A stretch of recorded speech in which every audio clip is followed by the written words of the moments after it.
Bonjour, c'est le frère Jimmy Tamomé Sobin Masoulipo. Nous sommes là juste pour se soutenir en famille, juste la famille chrétienne et tout. Nous sommes là et nous ne sommes pas supérieurs que les autres en fait. Nous sommes là pour s'aider comme Jésus lui-même l'a dit. La première chose, le premier commandement qu'il a donné, c'est l'amour en fait. C'est s'aimer, aimer le prochain. Alors nous sommes là pour partager ensemble et aider certains jeunes qui continuent peut-être à dormir ou encore certains jeunes qui ont des ailes un peu, ce qu'on appelle des ailes amères.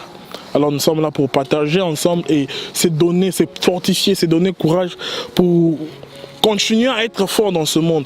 Et ce que j'aime bien, bon, je sais que nous tous nous connaissons, peut-être nous connaissons entre guillemets la Bible en fait.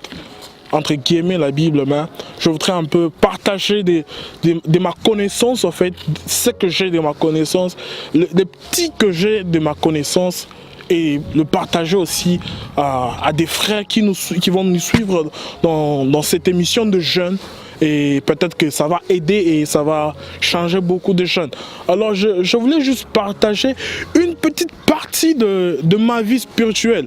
Comment j'ai grandi, comment est-ce que j'ai évolué. Il était une fois l'année 2012 en fait. En fait j'ai fui dans une religion que je ne peux pas citer par respect, dans une religion que je ne peux pas citer, d'où dans cette religion je me sentais vraiment étouffé en fait. Quand je pars à l'église, et la seule chose qui m'arrivait, et j'avais cette envie là de crier dans l'église. Pourquoi? Je ne sais pas.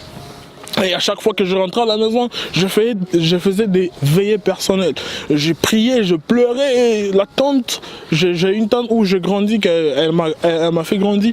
Et à chaque fois que je priais, je la voyais souvent entrer dans une petite porte, ouvrir la porte légèrement et me regarder. Bon, sûrement elle s'est posé la question de savoir qu'est-ce qui se passe dans le cœur de ces jeunes. Et à chaque fois, le matin, on se croisait, elle dit, est-ce que tu pourras prendre tes frères et entrer avec eux ou elle aussi dans la prière et ça vous fera vraiment du bien. J'ai dit bon, ça ne dérange pas, on a commencé à prier, Bon, prier, peut-être que j'avais cette soif-là. Et dans cette religion-là, je ne me sentais pas à l'aise. Alors, quand j'ai pu présenter l'autodidacte, c'était en 4e, j'étais encore en Madini, j'ai pu présenter l'autodidacte, nous avons formé un groupe où nous sommes partis en maquis. Et arrivé en maquis, c'est là où Dieu a commencé à me parler.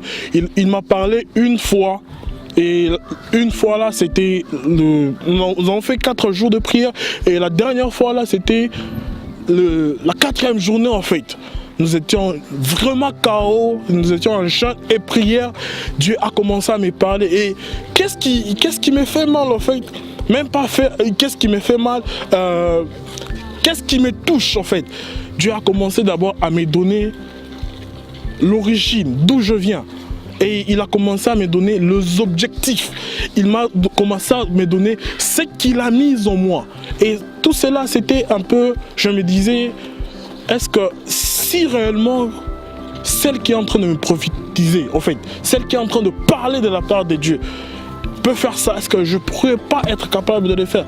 Ainsi a commencé ma vie spirituelle. Il y a un frère à moi qui m'a appelé à côté, il m'a dit, est-ce que tu as déjà reçu Christ? J'ai dit non, j'ai jamais reçu Christ. Il dit, voilà une occasion, on a fait une prière, tu acceptes? Oui, j'ai accepté. Et c'est ainsi que j'ai commencé l'aventure. Permettez-moi d'utiliser ces mots, l'aventure avec mon Dieu. J'ai commencé des jeûnes, de prières, de récollection, de choses, et petit à petit j'ai commencé à m'éloigner du monde. Et arrivé en 2015, j'ai pu voyager, je suis allé au Zimbabwe où je suis allé rencontrer maintenant ma vie en fait sur le plateau. On a commencé avec un groupe à Great Zimbabwe University où on a commencé avec un groupe de jeunes qui étaient vraiment assoiffés, avec des jeunes très très élevés, avec l'envie de connaître Dieu. C'est où toute chose a commencé. Je me rappelle une fois nous étions en prière, la toute première fois que Dieu a eu à me parler, il m'a parlé sur les choses du monde en fait. Nous étions en train de prier ce jour-là, il y avait une forte présence de Dieu. Nous étions avec des frères en train de prier, en train de chanter, en train de crier, sauter, et genre, je me vois un peu au-dessus du monde en fait. C'est comme si je voyais une image. J'étais au-dessus du... Je voyais des maisons, je voyais des arbres, je me disais, est-ce que c'est par hasard, c'est pas mes pensées, c'est pas ce que je suis en train de penser maintenant là. Et l'Esprit de Dieu me dit, si tu ne le dis pas, et tu verras ce que je vais faire. Et on avait cette habitude là de faire après la prière et disons on se met dans le cercle en fait, on commence à donner le message de la part de Dieu. Qu'est-ce que tu as vu? Qu'est-ce que tu as entendu? Qu'est-ce qu'il y a eu en fait? Arrivé à mon tour, c'était bizarre. Je me suis dit que je veux pas dire ce que j'ai vu. Et arrivé à mon tour, je me suis retrouvé à genoux, en train de pleurer et non pas ça, en train de dire le message de Dieu. Et c'est pas où la soif de Dieu a commencé. On a commencé à prier, à prier, à prier. Nous avons eu un groupe de 4 personnes, 5 en fait. Une fille et 4 garçons. Il y avait un frère à moi qui m'a vraiment aidé à m'élever dans ces frères-là. Il m'a aidé. Par après, je suis rentré au Congo avec une mission en fait. Arrivé au Congo, je me perds. Et Dieu a commencé à me frapper dur. Tout ce que je faisais ne tenait pas. Je vous dis sincèrement, Dieu n'est pas seulement esprit qui ne peut pas vous toucher. Il peut frapper aussi même bien qu'il vous aime. Et je suis arrivé au Congo, je commençais à être frappé sérieusement.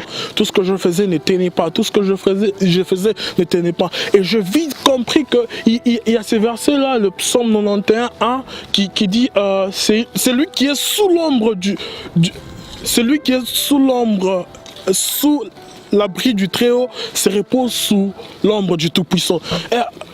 On va essayer un peu d'analyser ce verset-là avec le peu de connaissances qu'on a sous l'ombre du Tout-Puissant. Qu'est-ce que la Bible voulait dire par là? Celui qui est sous l'abri du Très-Haut se cache ou se repose sous l'ombre du Tout-Puissant. Qu'est-ce qu'il voulait dire par là? On va essayer un peu de voir l'ombre et la personne.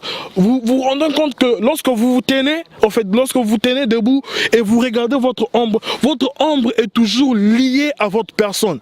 Si on comprend bien, l'ombre qui se repose sous l'ombre du Tout-Puissant. Et lorsque vous regardez votre ombre, vous tenez debout et vous regardez votre ombre, l'ombre est toujours liée à la personne. Et je comprends que Dieu est en train de nous donner un message pour dire que celui qui est sous mon ombre, en fait, reste attaché à mon cœur. Est-ce que je voudrais bien demander aux jeunes, je sais que nous écoutons Dieu. Je sais que nous partageons le verset que nous connaissons. Je sais que nous avons ces ailes-là amères, en fait. C'est ce qu'on appelle les ailes amères. Donc, ça déborde, nous passons maintenant à côté.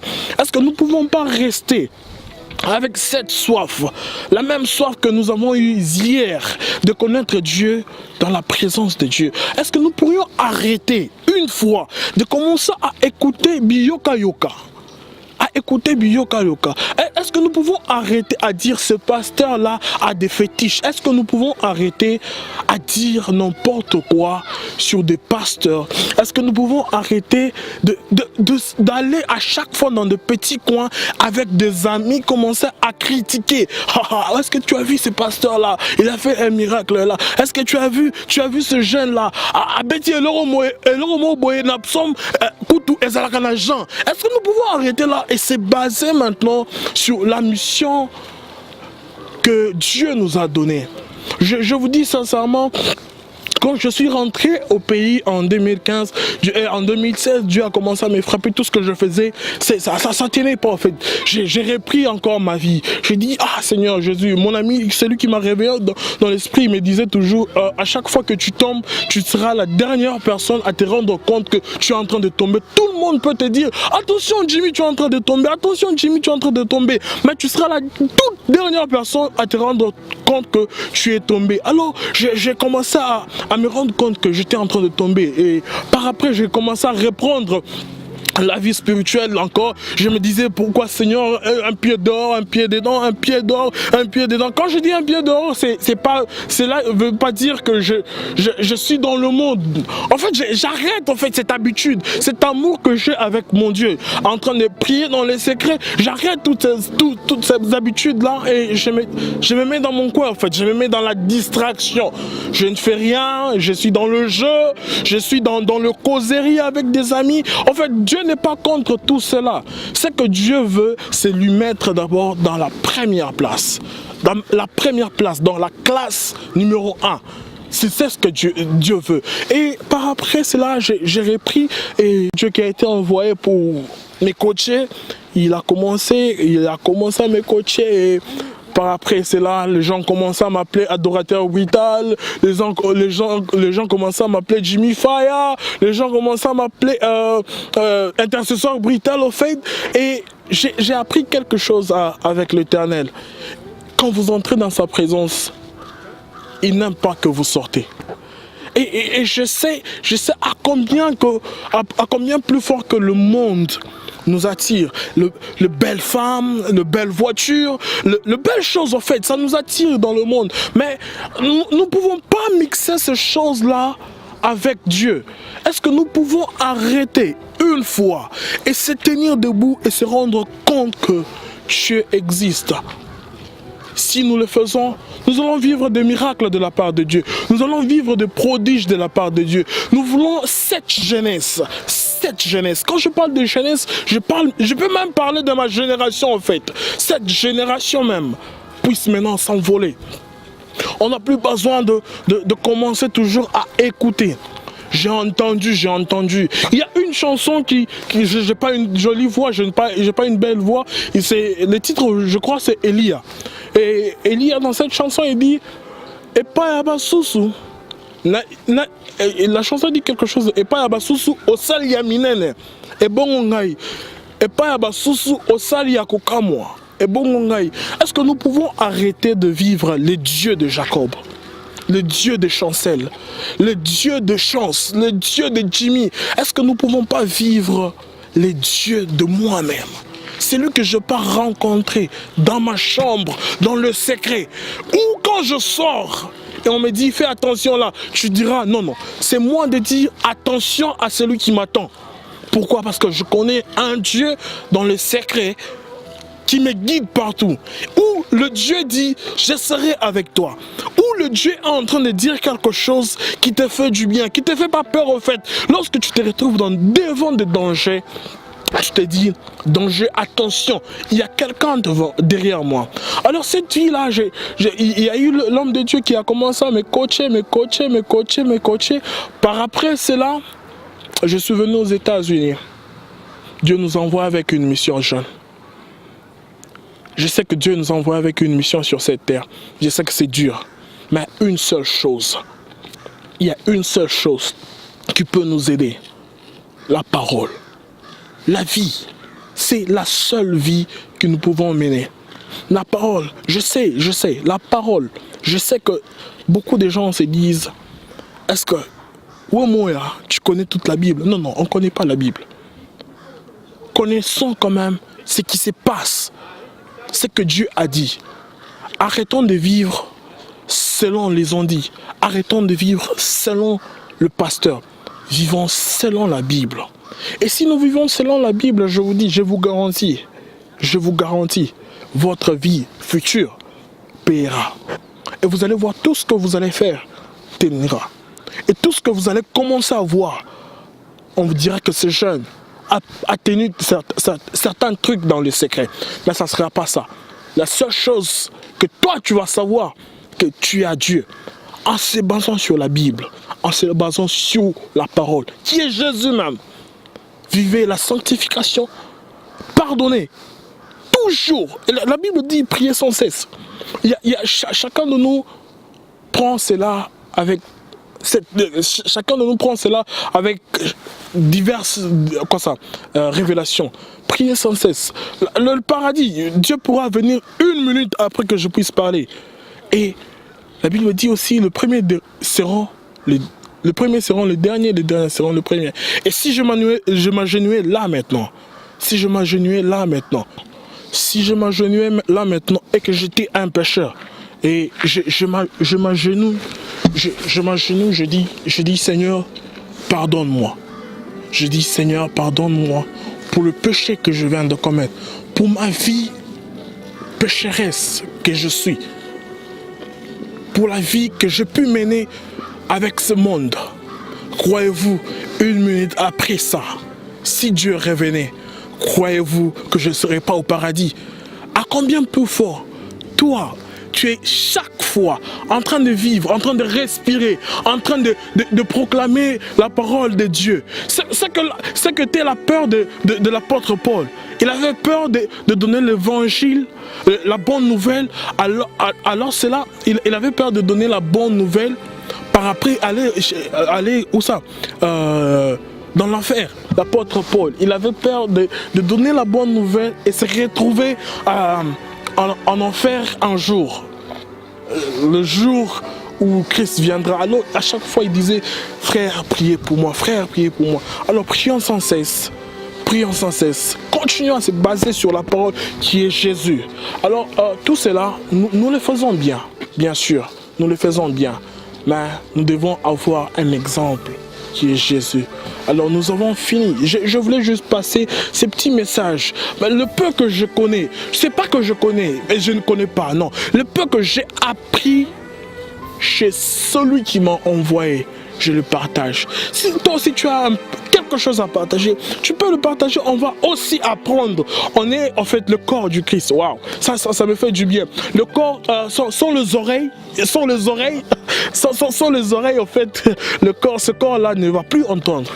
Sans le pied, le corps-là ne va plus marcher. Et c'est ce qui me fait rire dans le corps du Christ. Il y a des jeunes qui se prennent pour le corps. Ça n'existe pas. Jeune, tu n'es pas un corps. Tu es la partie du corps. Jeune, je répète encore, tu n'es pas le corps, tu es la partie du corps. Jeune, je répète encore, tu n'es pas le corps du Christ, tu es une partie du corps du Christ. Peut-être moi, je suis juste le petit cheveu là, qu'on coupe à tout moment dans les cheveux de Dieu. Je ne sais même pas si Dieu, on le coupe le cheveu. C'était juste pour faire rire. Mais suivez-nous chaque fois sur Eve Jacobs US. Je vous remercie.